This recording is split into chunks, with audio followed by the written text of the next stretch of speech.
Hey, what's going on, guys? Bflattened here with a brand new video today. Today we're talking DLC6, we are talking patch notes, we are talking hotfix, everything included in one.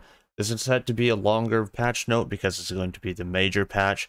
So let's see what we have today. I'm probably going to be skipping over the UI updates. I'm just going to be going over the main pieces of content. If you want to see the patch notes, I'm going to be including the link in the description so you guys can also take a look at it. But we're just going to be going over the main pieces of content. Alright, so update notes, new content included in the director's cut. This is for the DLC. If you are not getting the DLC, there are free updates for you, but this is not, this is going to be DLC only here. So Hemovorus has her lair behind a previously sealed door on Pandora on Ascension Bluff, and director's cut is your chance to go toe-to-toe, toe-to-pincer with this monstrous enemy. To take on Hemovorus, you will need to complete the main story campaign and own the director's cut content.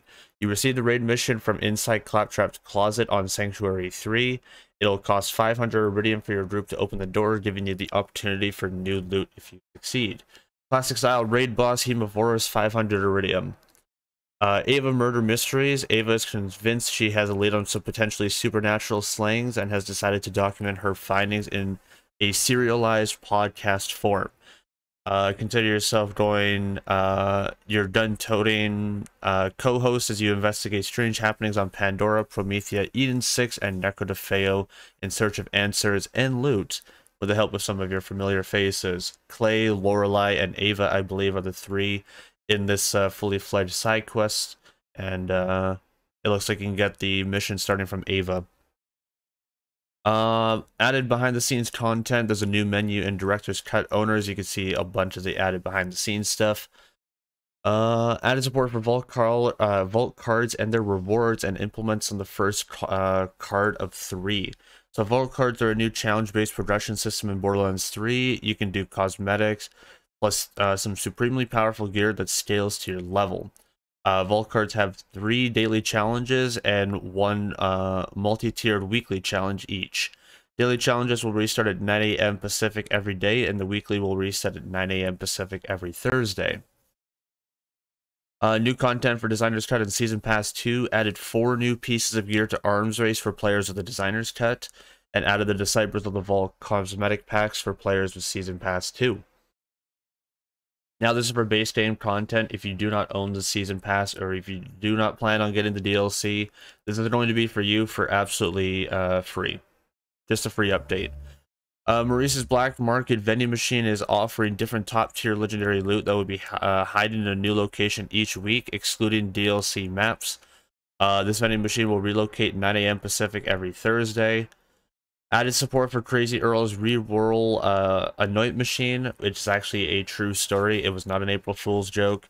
For 250 Iridium, you will be able to reroll an existing anoint on any piece of gear, but beware you cannot take it back once you've rerolled your anoint. This machine will be permanently located near Crazy Earl on Sanctuary 3.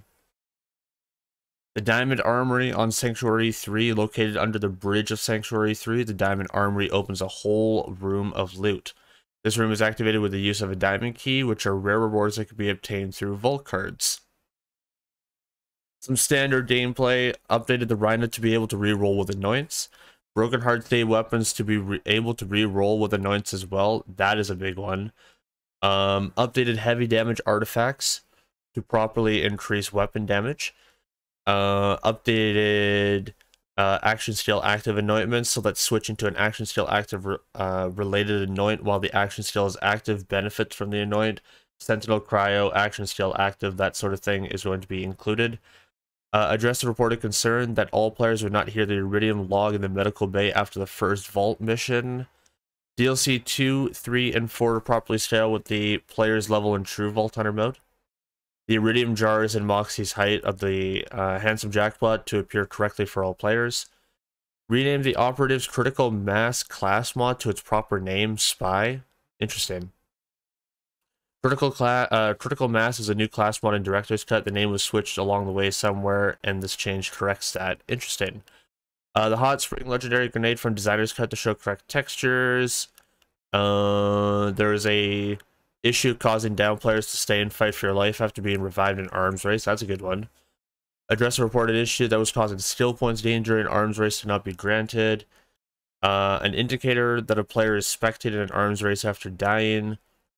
Noticeable hitching throughout the game when players were engaged in heavy battle. Timed events to grant current event rewards if the player played the previous year. Updated Captain Han to prevent him from staying invincible if his phylacteries, what a word, were destroyed too quickly. Players will not see this change until Bloody Harvest returns this year, it looks like. And added hot fixes to the game permanently. Nice. Some Vault Hunter changes. Updated Mo's Gunner's Harmless Havoc ability to reward the proper amount of damage after entering Fight for Your Life. That's a good one. Phase Grab skill to correctly activate when doing damage in situations where it cannot grab enemies. So it looks like Phase Grasp is going to be applying to bosses, which is awesome. The Phase Flare Orb to activate properly when aiming at the ground, using an action skill and switching weapons at the same time. I guess it doesn't get stuck in the floor anymore, so that's awesome. Remnant Skill projectile to have its own damage source. Updated Remnant to only allow gun and action skill damage to pass through a Remnant Orb. Flak the Beastmaster's commanded class mod to trigger on bullet, melee, and skill damage. That's a good change. So that means the new Flak class mod, it looks like, is going to be activating properly. Beautiful. Updated Beastmaster's Ion Loader Pet to follow moving enemies when using an eye laser attack. That's going to be good. Beastmaster's Bad Astra skin to the quick change to use the correct item. Perfect. This is UI related stuff, so I'm going to be skipping over this. Bunch of different changes to that. Today's hotfix change will be live on all platforms by 12 p.m. Pacific time. To apply hotfixes, wait at the main menu to see the side reading hotfixes applied. So if you're seeing this video right away, it won't be applied right away. However, wait until 12 p.m. Pacific time, 2 Central, to be able to see all the hotfix changes. The DLC should be live by 12 Eastern time, so make sure to get checked in for that. And without further ado, my name is Bflattened, and I'm signing on out of here. Take care, all guys. Laters.